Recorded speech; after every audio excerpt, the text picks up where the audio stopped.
ছাত্রের সঙ্গে অশালীন আচরণের অভিযোগ শিক্ষকের বিরুদ্ধে। অভিযুক্তকে উদ্ধার করতে হিমশিম খেলে পুলিশ।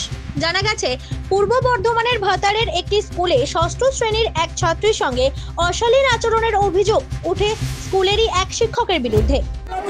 আমরা গরিব মানুষ, আমরা তো খেটে খুটে ছেলেদেরকে মাস্টারদের কাছে পাঠাচ্ছি যে ছেলেরা ভালো পড়াশোনা করবে, ছেলেরা ভালো শিক্ষিত হয়ে ছেলেরা ভালো অবস্থা হয়ে বাড়ি যাবে।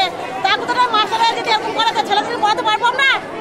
কখন ঘটেছে ঘটনাটা? ঘটনাটা কালকে হয়েছে, কালকে আজকে নয়, কালকে ঘটেছে এটা। এখন কি পজিশন আছে? এখন কি করেছেন আপনারা? এখন পজিশন করেছে, মাস্টারকে ধরে রোদে রেখে দিয়েছে। এবার যা ব্যবস্থা করে তারা করবে, পুলিশ প্রশাসন যা আছে তাই করবে। সাড়ে 12টা 1টা থেকে। এখন কটা বাজে? এখন বাজে মোটামুটি 3:30। কি চাইছেন? কি চাইছেন? কি চাইছেন? মাস্টাররা শাস্তি হোক, এরকম যেন শিক্ষারে ছাত্রদের যেন না হবে, এইভাবে যেন না অত্যাচার করা হয়। কি নাম? ভালোভাবে পড়তে আসে। খবর ছড়াতেই স্থানীয় মানুষজন স্কুলে গিয়ে অভিযুক্ত শিক্ষককে তালা বন্ধ করে ক্লাসরুমে আটকে রেখে বিক্ষোভ দেখায়। খবর পেয়ে পুলিশ ঘটনাস্থলে পৌঁছায়। অভিযুক্ত শিক্ষককে উদ্ধার করার সময় চরম উত্তেজনাকর পরিস্থিতির সৃষ্টি হয়। পরে ভাতার থানার বিশাল পুলিশ ঘটনাস্থলে এসে পরিস্থিতি নিয়ন্ত্রণে আনে। ব্যুরো রিপোর্ট, জেলার বার্তা।